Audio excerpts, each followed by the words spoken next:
رسول اکرم صلی اللہ علیہ وسلم نے یہ فرمایا تھا، انی احرج علیکم حق الضعیفین الیتیم والمرأة، جو کسی یتیم کا مال کھاتا ہے، عورت سے ظلم کرتا ہے، لوگوں قیامت کے دن میں اللہ کے سامنے پیش ہو کے ان کا کیس لڑوں گا۔ آج ظلم کی ایک نہیں کتنی قسمیں ہیں، آپ حیران رہ جائیں گے۔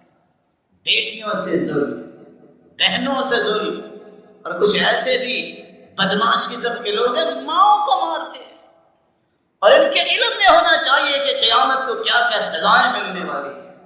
اور نئے نئے شعبے نکل آئے، انٹرنیشنل مسکین۔ اچھا جی، یہ کون سا شعبہ ہے؟ کروڑوں کا مالک ہے، آ کے بہن کے پاس بیٹھ کے کہہ رہے بہن زمین معاف کر دو۔ شرم تو تمہیں نہیں آئی؟ مرد ہو کے یہ باتیں کرتے ہو۔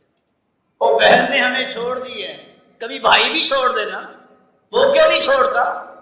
کیا بہن انسان نہیں ہے؟ اس کے بچے اس کی اولاد نہیں ہے؟ یا بہنوں کو بھی اللہ کا خوف کھانا چاہیے، جب اپنی اولادوں پہ ظلم کرتی ہیں، کہتی ہیں میں نے بھائی کو دے دی، تم دینے کی حق بجانے بھی نہیں ہے، تم کون ہو؟ شریعت تو کہتی ہے تم نے اگر وصیت بھی کرنی ہے تو تہائی مال کی وصیت کرنا۔ تم کس بنیاد پہ اپنی اولاد کو محروم کر رہی ہو؟ تم کون سی ڈگری پڑے ہوئے ہو کہ کہتے ہو کہ بہن کو ضرورت نہیں؟ تمہیں شرم پہ ڈوب مرنا چاہیے کہ مرد ہو کے عورت سے کہتے ہو کہ مجھے زمین معاف کر دو۔ کس طرح عبداللہ بن مسعود اپنی بیٹی کو آتے دیکھ کے ہاتھ پھیلا لیا کرتے ہیں، مرحبا بابنتی، میری بیٹی خوش آمدید۔ پوچھا یہ کیا؟ کہا اس بیٹی نے قیامت کے دن مجھے جہنم سے بچانا ہے، جس کی 2 بیٹیاں ہوں اچھی پرورش کرے، قیامت کا دن ہوگا یہ جہنم کے سامنے دیوار بن جائیں گی، والدین کو جہنم نہیں جائیں گے۔